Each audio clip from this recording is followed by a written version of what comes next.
This is a video on how to tie your shoelace. And so the first technique we're going to use is just a simple technique. It doesn't really have a name.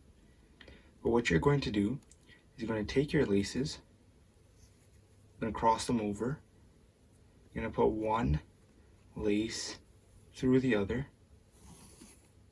and then you're just going to pull through. You should have a little bit of an X or a little bit of a cross here.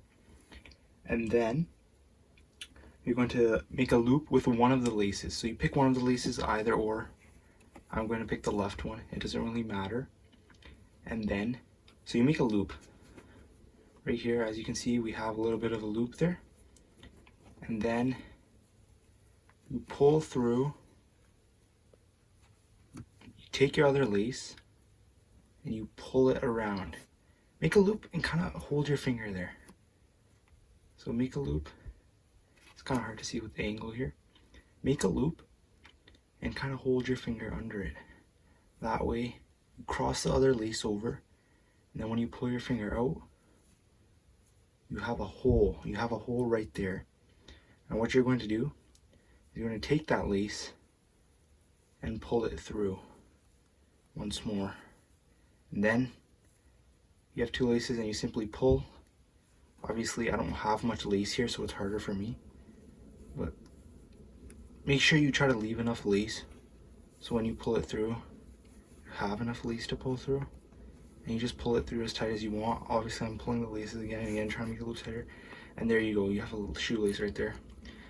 And another thing you can do to make it tighter is you can simply take the loops, loop them over again, and then cross them through once more. I'm not going to do it, but you can take the loops, loop them again.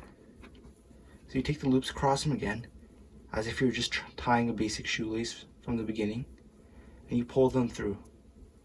This is going to be, actually I'll just show you, this is going to be a double knot right there.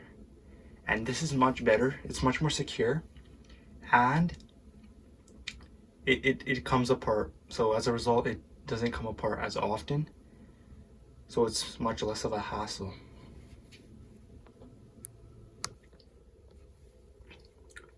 The next technique is the bunny ear technique. And so what you're going to do here is you're going to simply place your shoe flat on a surface.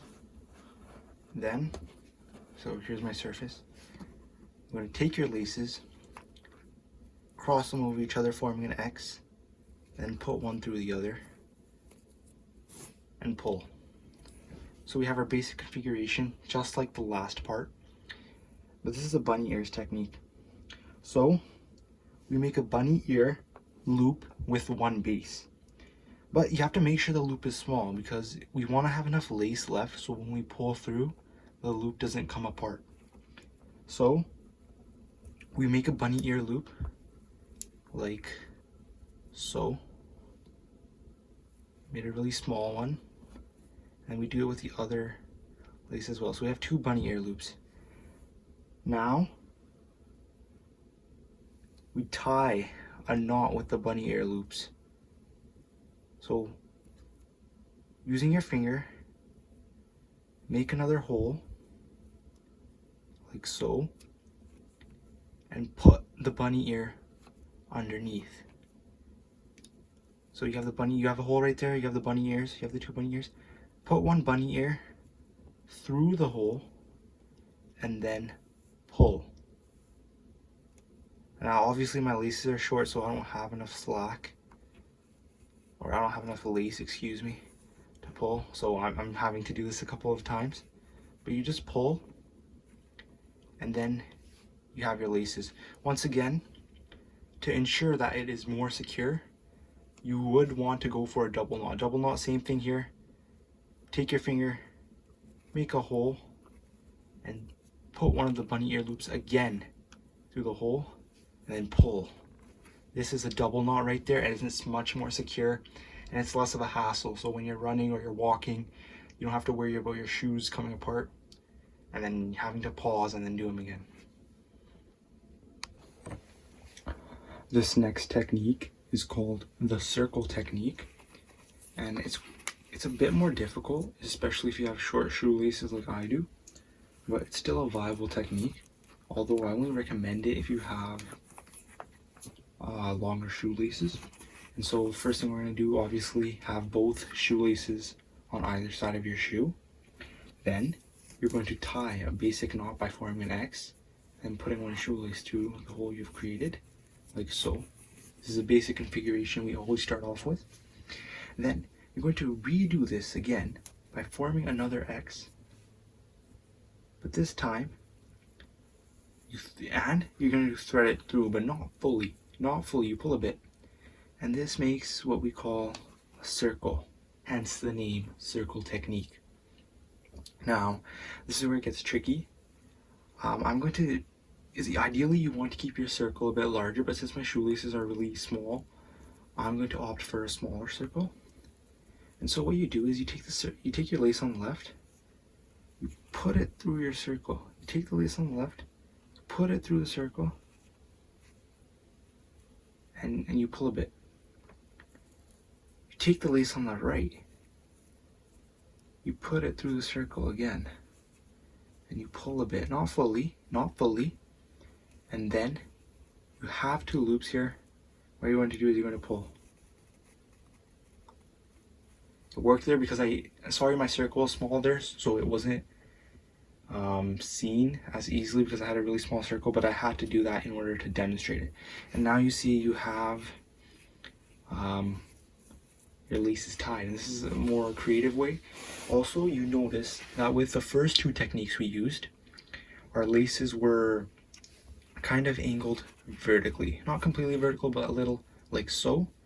This sits horizontally, and this is a good sign. When you have a lace sitting horizontally, it doesn't get undone as much, and so this is probably a more secure lace. And if you go with this technique over the first two, it might seem a bit more abstract, but it's not that hard. Your shoelaces will come apart a lot less frequently. So this next technique, it's called the magic fingers technique. It's similar to the bunny ears technique. And so place your shoes on a flat surface, and once again we're going to start off with a basic knot, cross over, form an X, pull through. Now this is called a magic fingers technique because you're going to make a loop.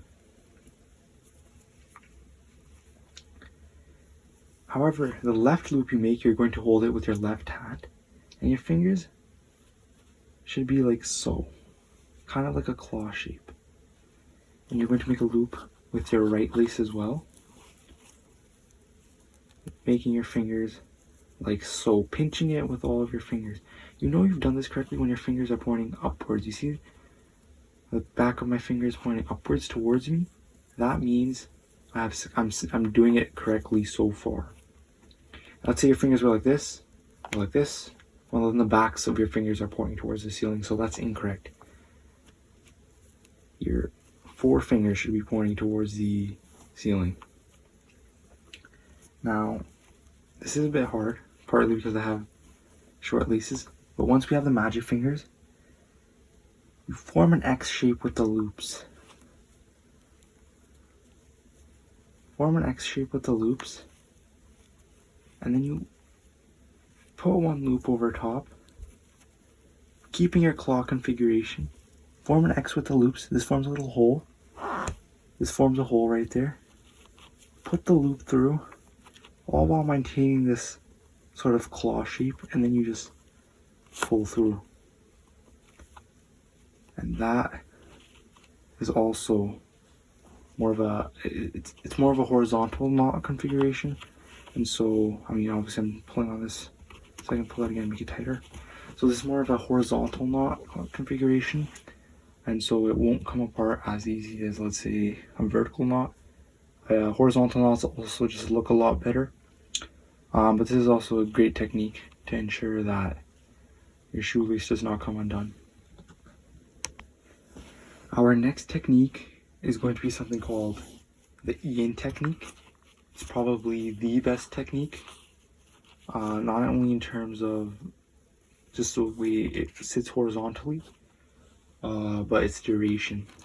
And so once again, have your shoelaces flat on either side, This time, you're going to form a loop, but your left lace, this is key, your left lace must be the one going over and through.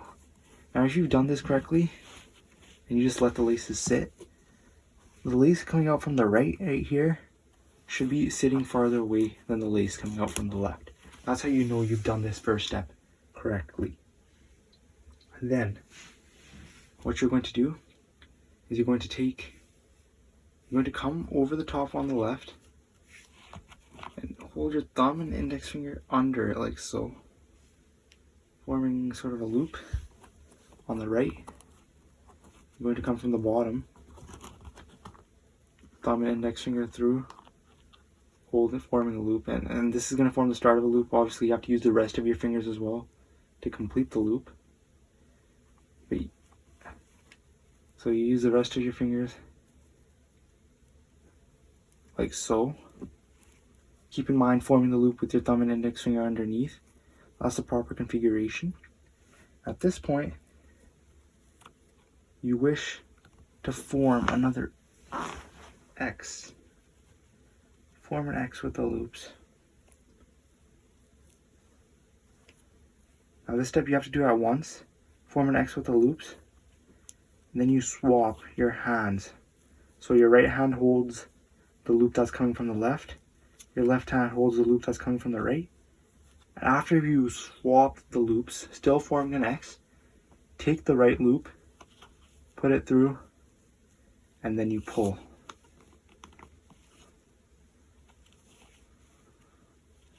Now these last few techniques, I'm just pulling on the laces again, and then pulling through again, just to make it a bit tighter. So you see with these last few techniques, they all sort of look the same, and they all sit relatively horizontal. And so these last three techniques are better than the first two techniques, simply because they sit horizontal. And as a result, they will come apart far less frequently. And so if you just leave this as it is, you could probably walk around for a long period of time without the lace coming apart. Obviously, if you want even more security, form another X with the loops,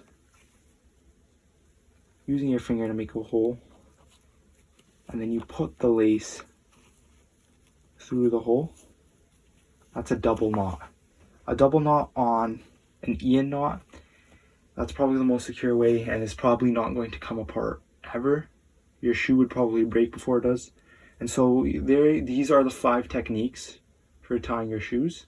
They're all, varying levels of difficulty. But I hope that was an informative video for you guys.